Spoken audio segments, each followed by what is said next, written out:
अस्सलामु अलैकुम वरहमतुल्लाहि वबरकातुहू। दोस्तों, मैं बहुत अच्छा हूं और उम्मीद करता हूं कि आप भी अच्छे होंगे और अच्छे दिनों के मज़े भी ले रहे होंगे।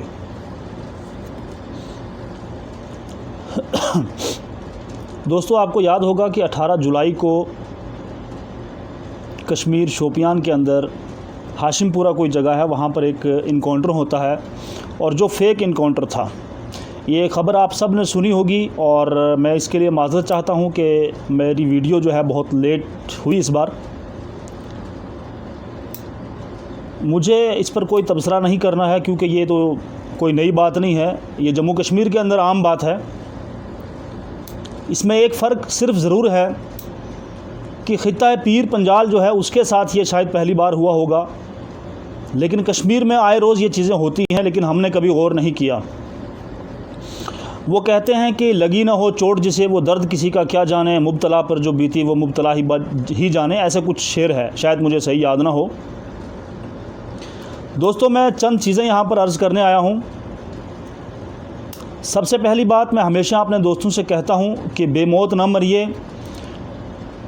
अपने ज़िंदा होने का सबूत दीजिए और बेवक्त न मरिए, क्योंकि आप अच्छी तरह जानते हैं, एक मशहूर मिसाल है कि कब्रिस्तानों से कभी आवाज़ें नहीं उठती, ज़िंदा इंसान जो है वही बोलता है।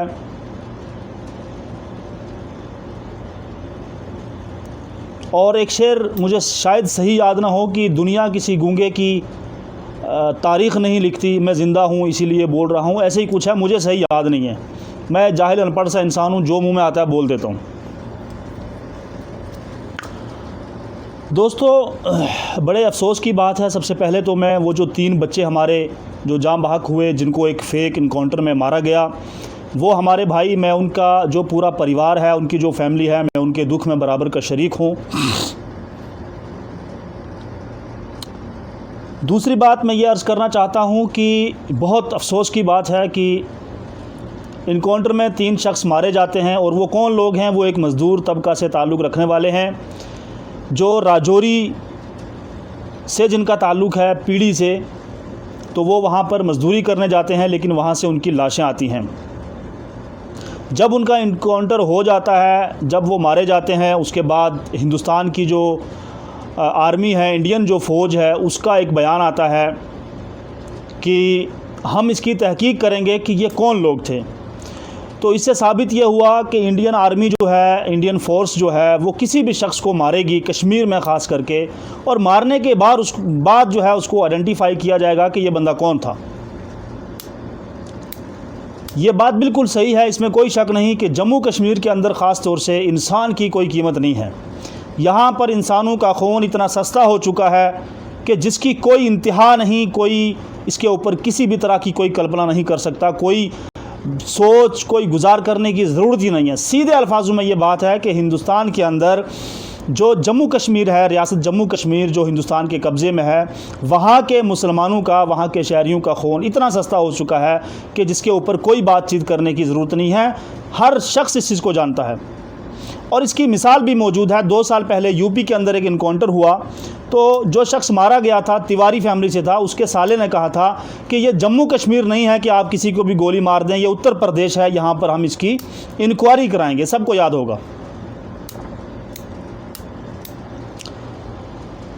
मसला ये है दोस्तों कि इस मामले पर जितने भी मेरे दोस्त थे, शायद ये मेरी बातें बहुत से लोगों को बुरी लगेंगी, लेकिन मैं हकीकत बता रहा हूँ कि आज जम्मू कश्मीर के अंदर और बिलखुसूस ख़ित्ता पीर पंजाल के अंदर बच्चा इन 3 नौजवानों के लिए वीडियो बना रहा है।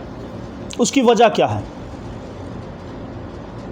उसकी वजह यह है कि ये 3 नौजवान जो थे, ये ख़ित्ता जम्मू से थे, ये पीर पंजाल से थे, ये राजौरी के थे, ये किसी ख़ास कम्युनिटी से थे, इसलिए आज बच्चा इन नौजवानों पर वीडियो बना रहा है। मैंने अगर ये बात की है तो इसका हरगिज़ ये मतलब नहीं कि मैं इनसे खुश हूँ, मैं इनकी मौत पर खुश हूँ, नहीं। वो मैं जानता हूँ, मेरा रब जानता है, मेरा दिल जानता है कि मुझे कितना दुख है इनके ऊपर, क्योंकि जब भी किसी बेगुनाह शख्स की जान जाती है तो हर वो शख्स जिसके अंदर दिल होगा, जिसके अंदर इंसानियत होगी, उसके अंदर दुख ज़रूर आएगा कि यार ये जो बेगुनाह लोग मारे गए, क्यों मारे गए। लेकिन मैंने जो बात यहाँ की है वो इसलिए की है क्योंकि ये चीज़ें बहुत आम हैं, ये इससे पहले भी हुई, जैसे मैंने पहले कहा, शायद हमारे इलाकों में नहीं हुई, लेकिन कश्मीर के अंदर आए रोज़ ये चीज़ें होती हैं। कोई दिन आप मुझे बता दें कि जिस दिन कश्मीर के अंदर जो है मासूम लोगों की जानें नहीं जाती। मेरा इल्म उतना ज़्यादा नहीं, मेरी पढ़ाई उतनी ज़्यादा नहीं, मेरी तारीख़ उतनी मजबूत नहीं। अगर मैं गलत हूँ तो आप मुझे बता सकते हैं।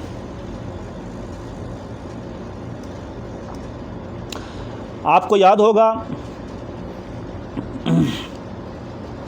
कश्मीर के अंदर काफ़ी साल पहले ये बात है,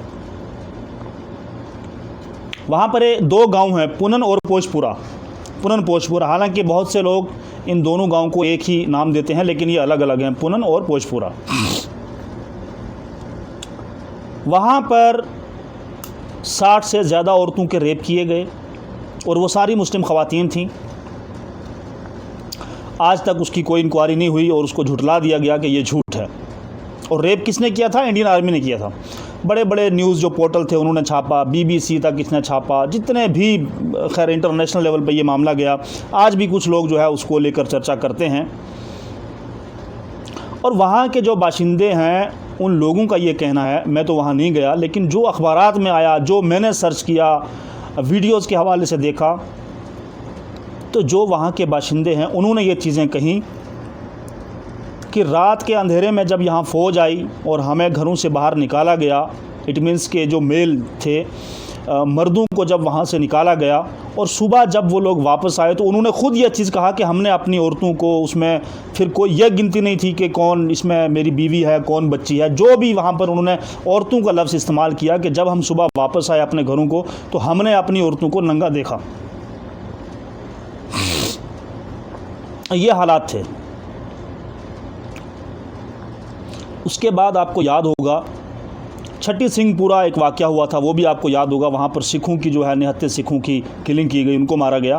तो कहने का मकसद ये मिसालें मैं आपको देना चाह रहा था कि कश्मीर में आए रोज़ ये वाक़यात होते हैं, लेकिन हम लोग खामोश होते हैं क्योंकि हमें एहसास ही नहीं। हमने क्या सोचा कि किलिंग तो कश्मीर में श्रीनगर में हुई है, हम अपना दिमाग क्यों खर्च करें, हम क्यों खपाएं। तो आज वही बात आ गई ना कि लगी ना हो चोट जिसे, वो दर्द किसी का क्या जाने। आज राजौरी का कोई शख्स मारा गया तो हमने वीडियो बना दी, कल पुंछ का कोई बंदा मारा जाएगा हम वीडियो बनाएंगे, परसों डोडा भद्रवाह का या जम्मू का कोई बंदा मारा जाएगा तो हम उसके लिए आवाज़ उठाएंगी। तो इसका मतलब यह है कि हम सिर्फ अपने लिए जीते हैं, हमें दूसरों का कोई ख्याल नहीं। हम ये चीज़ कभी तसव्वुर ही नहीं करते कि कश्मीर में जो लोग रहते हैं वो भी हमारे भाई हैं, वो भी कश्मीरी हैं, हम भी कश्मीरी हैं। इन चीज़ों को हमें अपने अंदर लाना पड़ेगा, तब हम बच सकते हैं। नहीं तो आज वो राजौरी के 3 बच्चे मारे गए हैं, कल पुंछ का कोई मारा जाएगा, परसों मेंढर का मारा जाएगा, फिर मंडी का मारा जाएगा, और फिर इसी तरह करते करते ये एक राउंड सर्कल घूमेगा। तो फिर आप लोग बोलेंगे, तो उस वक़्त बोलने का मेरे हिसाब से कोई फ़ायदा नहीं। जब कोई इंसान दुनिया से चला जाता है तो हम अक्सर आपने देखा होगा कि जब भी कोई शख्स मारा जाता है या कुछ भी उसके साथ इस तरह का हादसा होता है तो हम अपनी सोशल मीडिया पर जितने भी हमारे प्लेटफॉर्म हैं, फेसबुक से लेकर ट्विटर तक, हम ये चीज़ लिखते हैं जस्टिस फॉर फलां। तो जब एक शख्स मर गया तो वो जस्टिस आप किसको दिलाएंगे, वो इंसाफ किसको मिलेगा? उसकी मैयत को। मज़ा तो तब है कि जब एक शख्स ज़िंदा है। आप जानते हैं अच्छी तरह कि हमारा एक भाई किसी मुसीबत में है, उसको कोई ज़दोकोब कर रहा है, उसको कोई परेशान कर रहा है, तो फ़र्ज़ हमारा ये बनता है कि हम उस वक़्त उसकी मदद करें ताकि उसकी ज़िंदगी बच सके। लेकिन रिवाज ये बन चुका है दोस्तों कि जब कोई शख्स दुनिया से चला जाता है तो फिर हम उसके लिए मोमबत्तियाँ भी जलाते हैं, हम उसके लिए सड़कें भी बंद करते हैं, हम उसके लिए जनाब बड़े बड़े प्रोग्राम भी करते हैं, हम उसके लिए मुशायरे भी करते हैं, और क्या कहते हैं कि जस्टिस फॉर फलां। हालांकि ये बेबुनियाद बात है, इसका कोई मकसद नहीं होता। मज़ा तब है कि आप जिंदू की हिफाजत करो। अब मैं आता हूँ गवर्नमेंट पे। आपको याद होगा सब कुछ, बहुत सारी चीज़ें आपने बहुत सारे दोस्तों से सुनी, लेकिन मेरा भी फ़र्ज़ है, मैं बोलना चाहता हूँ। आपको याद होगा कि 2014 के बाद सिर्फ जम्मू कश्मीर की बात नहीं बल्कि ये पूरे हिंदुस्तान की बात है कि क्या कुछ चल रहा है। उस बहस में मैं नहीं जाऊंगा। मैं सिर्फ इतना यहाँ पर याद करवाना चाहता हूँ कि जब जम्मू कश्मीर से हमारा जो एक खुसूसी शनाख्त थी उसको ख़त्म किया गया, हमारा जो स्पेशल स्टेटस था उसको पामाल किया गया, दफ़ा 370, 35A वगैरह वगैरह। फिर जो रियासत जम्मू कश्मीर थी उसका हमारा जो एक स्टेटहुड था उसको छीनकर उसको यूनियन टेरिटरी में तब्दील कर दिया गया। कहने का मकसद ये है दोस्तों कि जम्मू कश्मीर एक ऐसी लेबॉर्ट्री बन चुकी है कि जहाँ पर हर तरह के तजुर्बात किए जाते हैं,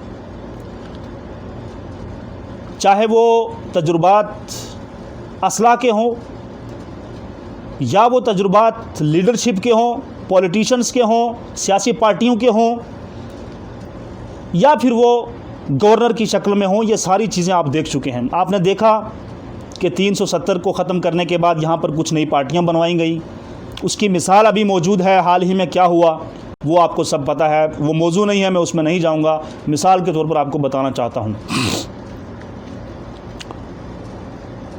गवर्नर की अगर हम बात करें तो तीसरा गवर्नर है ये, 3 गवर्नर बदल चुके, आगे कब तक बदलेंगे कोई अंदाज़ा नहीं कर सकता। उनकी प्लानिंग में क्या है, वो क्या सोच रहे हैं, वो हमें नहीं पता। दोस्तों, मेरा आज का ये जो वीडियो बनाने का मकसद है, ये वीडियो मैं इसलिए बना रहा हूँ कि कब्रिस्तानों से आवाज़ नहीं आती। जिंदों का काम होता है बोलना। अपनी आवाज़ को बुलंद करें और बोलना सीखें और अपने हुकूक लेना सीखें कि हमारे हक़ क्या हैं और हमें क्या करना चाहिए। तो बहरहाल मेरी आज की ये वीडियो बनाने का मकसद ये है कि हमें एक होना चाहिए। हम एक नहीं हैं, अभी तक हम एक नहीं हैं, कोई माने या ना माने, लेकिन मेरा ये तसव्वुर है, मेरी ये सोच है कि हम एक नहीं हैं। हम एक नहीं हैं जिसका खमियाजा आज हम भुगत रहे हैं। सब आप जानते हैं अच्छी तरह कि हमारे साथ क्या क्या हो रहा है। सियासी तौर पर हम महरूम, पढ़ाई के लिहाज से हम महरूम। मोदी गवर्नमेंट ने जो वादा किया था 370 को हटाने के बाद, वो क्या वादा था कि जम्मू कश्मीर में रोज़गार आएगा, यहाँ पर आतंकवाद ख़त्म किया जाएगा, यहाँ पर बड़ी बड़ी फैक्ट्रियाँ लगेंगी, बाहर से इन्वेस्टर आएंगे और पता नहीं क्या क्या। तो नौकरियों का जहाँ तक सवाल था, जो यहाँ पर पहला गवर्नर आया, दूसरा गवर्नर आया वोरा साहब के बाद, सत्यपाल मलिक, जिसके बारे में ये भी कहा गया था कि ये अपना बंदा है, उसने 50,000 नौकरियों का ऐलान किया, उसकी अपनी नौकरी चली गई। उसके बाद LG साहब आए, लेफ्टिनेंट गवर्नर GC मुर्मू, अब उनकी चुरमू हो गई, वो भी चले गए। उन्होंने 10,000 का ऐलान किया, उनकी अपनी नौकरी चली गई। अब एक और साहब आए हैं, मनोज सिन्हा। उनकी वीडियो जो वायरल हुई वो भी आपने सुना होगा कि भारतीय जनता पार्टी के किसी भी कार्यकर्ता की तरफ अगर कोई उंगली उठेगी तो 4 घंटे के अंदर अंदर वो उंगली कट जाएगी। इस तरह की बयानबाजी उन्होंने कहीं दूसरी जगह की थी, लेकिन वो वीडियो हमने सुनी कि हमारे ऊपर जो शख्स आया है वो कौन है। क्योंकि जब हमें पता चला कि मनोज सिन्हा यहाँ पर आ रहा है तो हमने उसको सर्च किया, उसके वीडियो निकाले यूट्यूब से, उसको गूगल सर्च किया, सब कुछ देखा, तो हमें उसकी हकीकत पता चली कि यह बंदा कौन है। बहरहाल दोस्तों, वीडियो लंबी हो गई। इस वीडियो को बनाने का मकसद ये है कि मीडिया तो खामोश है, वो लगी हुई है जय जयकार में, गवर्नमेंट की तारीफ़ों में। मोदी जी आप क्या खाते हैं, आप आम कब खाते हैं, आप नहाते कब हैं, आप उठते कब हैं, ये सब पूछ रही है मोदी जी से, है ना। तो मेरा वीडियो बनाने का मकसद ये है कि जो भी मेरा दोस्त इस वीडियो को सुने वो शेयर करे। शेयर इसलिए करे क्योंकि मेरी और हम सब दोस्तों की, जितने भी लोग सोशल मीडिया पर एक्टिव हैं, सब ने ये डिमांड की है कि इस मसले की जो है जुडिशल इंक्वायरी होनी चाहिए और फिलफौर होनी चाहिए। और जो लोग इस हादसे में इसमें मुलव्विस हैं, जिनकी प्लानिंग से ये काम हुआ है, इन 3 बच्चों की जानें गई हैं, तो उनकी इंक्वायरी होनी चाहिए और उनको सख्त से सख्त सज़ा बल्कि फांसी होनी चाहिए। ये मेरा मुतालबा है, मेरे तमाम दोस्तों का मुतालबा है। और उसके बाद मैं ये भी कहना चाहता हूँ कि वो हज़रात ये वीडियो ज़रूर सुनें कि जो नेशनल मीडिया से मुंसलिक हैं, जो नेशनल मीडिया पर जाकर पटर पटर पटर पटर पटर पटर पटर लगाते हैं, ना उनको समझ आती, ना मीडिया को समझ आती, ना आवाम को समझ आती। तो उनसे मेरी अपील है कि बराह रास्त आप लोग जब नेशनल चैनल पर जाते हैं तो वहाँ जाकर आप यहाँ के जो लोग हैं उनकी बात करें, आवाम के मसाइल जो है उनको उजागर करें कि यहाँ की आवाम के मसाइल दरअसल हैं क्या, यहाँ के लोग किन परेशानियों से दो चार हैं। तो इन चीज़ों पर वो लोग ध्यान दें। खामखा में जाकर अपना वहाँ पर जो है वक्त बर्बाद ना करें, क्योंकि आप लोग वहाँ पर जाकर जो ज्ञान देते हैं वो किसी की समझ में नहीं आता। मुझे तो नहीं आता, लेकिन शायद किसी और को भी ना आता हो। तो मेरी आखिर में यही अपील है तमाम दोस्तों से कि आप यूनाइट हो जाएं, एक हो जाएं और इस मुल्क को, इस जम्मू कश्मीर जो रियासत थी, इसको बचाने की कोशिश करें और जम्मू कश्मीर के अंदर जो हमारी रियासत का एक स्पेशल जो सिस्टम था वो वापस आए और हमारा जो नौजवान आए दिन जिसका कत्ल हो रहा है वो कत्ल होने से बच जाए, बेमौत मरने से बच जाए। और अफसोस की बात यह है कि हमारा जो खिता पीर पंजाल का जो बॉर्डर एरिया का लोग था, जो बॉर्डर की शेलिंग में मारा जाता था, आज जो है वो फेक इनकाउंटर में भी वही मारा जा रहा है। तो दोस्तों बहुत शुक्रिया अपना कीमती वक्त देने के लिए। मैं इंशाल्लाह फिर आपसे मुलाकात करूंगा। सभी दोस्तों से अपील रहेगी कि आप इस वीडियो को शेयर करें और आगे तक पहुंचाएं और उन बेगैरत कमीने जो पॉलिटिशियन हैं हमारे, उन तक भी पहुंचाएं कि वो हमारे साथ जो खिलवाड़ कर रहे हैं वो भी आप सबकी नज़रों में है। मैं इस पर फिर कभी वीडियो बनाऊंगा। फ़िलहाल के लिए इतना ही काफ़ी है। आप सब अपना ख्याल रखें और मुझे अपनी दुआओं में याद रखें। अल्लाह हाफ़िज़।